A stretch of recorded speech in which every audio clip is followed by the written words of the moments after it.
বলছি সরকারি স্টেডিয়ামে অনুষ্ঠানের অনুমতি দায় কাদের হাতে? এই প্রশ্ন সাধারণ মানুষ জানে, কিন্তু টিএমসি জানে না।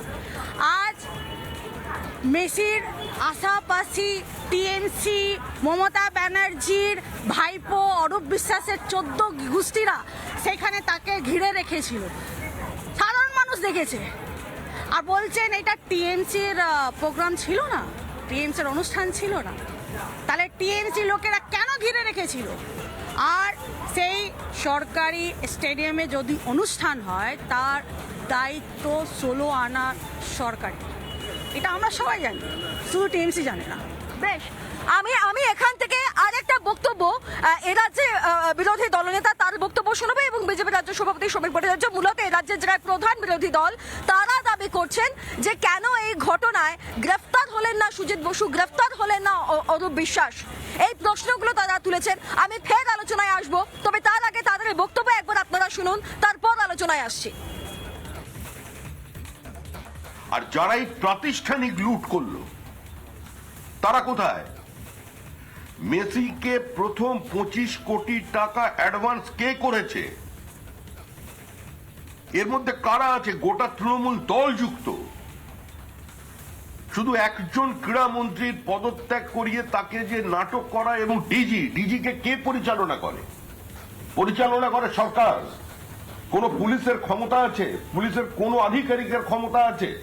তৃণমূল কংগ্রেসের নেতা মন্ত্রী তারা যখন ঘিরে রেখে দিয়েছে মেসিকে, তাদের সম্পর্কে কথা বলা।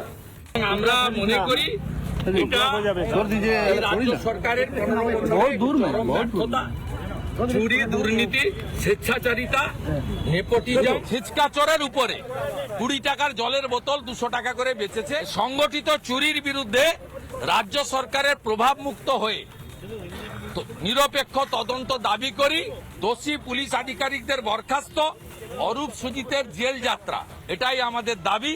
নিরীহ দর্শকদের মুক্তি দিন, তাদের বিরুদ্ধে করা মামলা প্রত্যাহার করুন, আর তাদের টাকা ফেরত দিন। এই 5 দিনের সুদ সহ ফেরত দিন, আদায় করে ছাড়বো। ঠেলায় না পড়লে বিড়াল গাছে ওঠে না।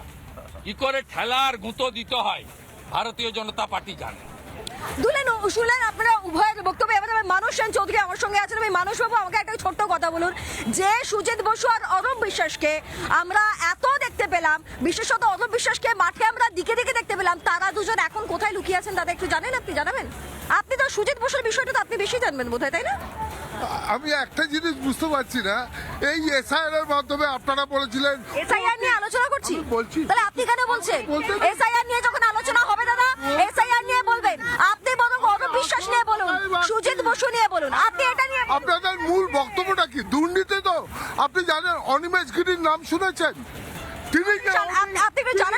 তিনি যে অভিযোগটা করেছেন, শুভেন্দু অধিকারী এখনো গারদের বাইরে আছে কেন?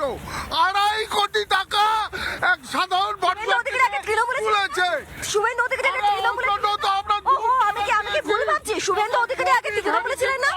আমার কিন্তু মনে পড়ছে। এই শান্ত হন, আপনার কাছেই আসছি, শান্ত হন, একটু শান্ত হন। আমার প্রথম প্রশ্ন, শুভেন্দু অধিকারী তৃণমূলে ছিলেন মনে হয়, যাই হোক ভুল ভাবছি হয়তো। এনিওয়ে ছেড়ে দিন। দ্বিতীয়ত আমার আরো একবার, আমি আবারও বলছি, অরূপ বিশ্বাস, সুজিত বসু কোথায় গেলেন? সেদিন যে মাঠে এতক্ষণ ছিলেন, জানি তো তারা তো বহাল তবিয়তেই থাকবেন।